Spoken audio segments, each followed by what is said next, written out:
Benazir Bhutto, as all of us now know, has been assassinated. Many people around the world, especially in Pakistan, are in shock, and there are fears about this act throwing Pakistan into all-out chaos. But should the U.S. stay out of the situation? My next guest has long urged the U.S. to do just that when it comes to much of the world's affairs. The Republican presidential candidate, Congressman Ron Paul, is joining us now from Des Moines, Iowa. Congressman, thanks very much for joining us.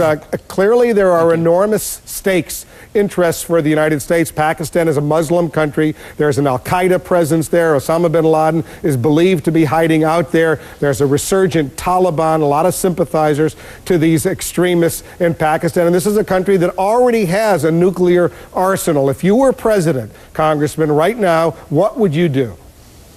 I would try to change the policy so that we were less involved in their internal affairs.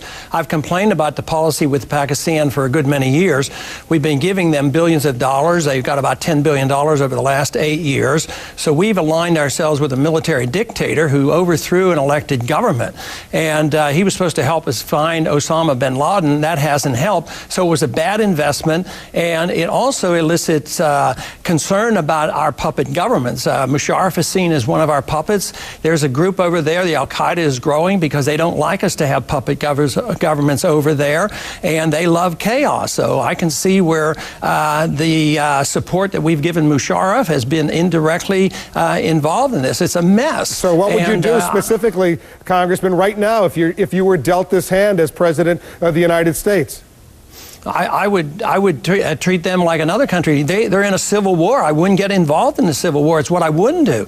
I wouldn't be sending troops over there. I wouldn't be sending them any more money. I would try to talk to people who come out. When they sort it out, they should and urge that they have self-determination and that they go back to a sensible approach. But for us to be involved militarily or send our CIA in there to overthrow one government versus another, I've already heard, well, let's get rid of Musharraf. We've staked it out with him and it isn't working. So we want to get rid of him. Let's put somebody else in charge. Just more of the same stuff that we have been doing for so many years. It's time we looked for non-intervention and stay out of these conflicts and let them sort it out themselves. So basically what I hear you saying, if you were president, you would say, you know what, Musharraf, it's all yours. Do whatever you want. We're getting out of there. No more billions in U.S. military assistance. No more intelligence cooperation. No more nothing. Is that right?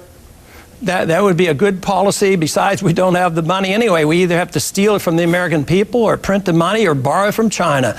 And so we're going broke, and so we can just start right now by stopping this. Of course, the whole Middle East has been my argument that we just can't afford this anymore. Would you at all be and it doesn't help us. Would you at all be concerned, Congressman, about a Taliban-like or al-Qaeda-like Islamic fundamentalist regime taking charge of Pakistan with a nuclear arsenal already? And they're not thinking about building nuclear bombs. They already have nuclear bombs. Yeah, and I think because we supported a military dictator and he became our puppet, we've actually enhanced that opportunity for him. So yes, I'm concerned, but I'm concerned about the leftover nuclear weapons in the from the old Soviet system in Central Asia. There are some of those weapons that haven't been accounted for. So yes, we have concern, but I'm concerned about the Taliban resurgence in Afghanistan. Our policies aren't working all that well there. They're having major victories over there, and there's more killing. They're asking for more of our troops to go into Afghanistan. I'm just saying enough is enough. We shouldn't be doing this. We get ourselves into too many messes, and we ought to mind our own business and take care of our people here at home. Well, you have a new ad that's running now. It's called The Defender of Freedom. Your ad that's showing how you want to protect freedom, protect liberty, what you call our God-given freedom. What global responsibilities, if you were president, should the United States have? Does the U.S. have a role around the world? Sure it does. It should be friends with people. We should trade with people. We should try to sort things out diplomatically. But we don't have the moral authority or the constitutional authority to impose our will. We shouldn't be either bribing them with our donations and foreign aid, and we shouldn't be threatening them. If they don't do what we want, we bomb them.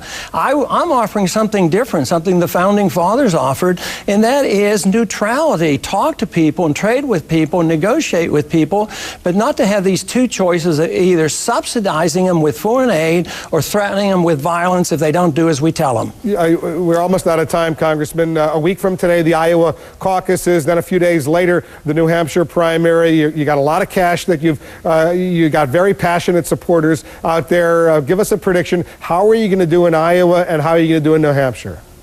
I think we're going to do well, and that's about as close as I can get. There's no way I don't make predictions because I really don't know, but I think we'll do a lot better than people have been predicting. And you want to just be a little bit more precise? Probably can't be. I do know that I would be very disappointed if I came in last, and that's not going to happen. But I'm not going to say I'm going to come in first or second. And if I don't come in first or second, I'm going to quit. Nothing like that. It doesn't even cross my mind. We're getting a lot of support. The numbers are growing. The money's flowing in. My obligation is to fulfill the requests by the supporters who come to us spontaneously. They want me to campaign hard, campaign to win. That's exactly what we're doing. Congressman, thanks very much for coming in. Good luck out there on the campaign trail. Appreciate it.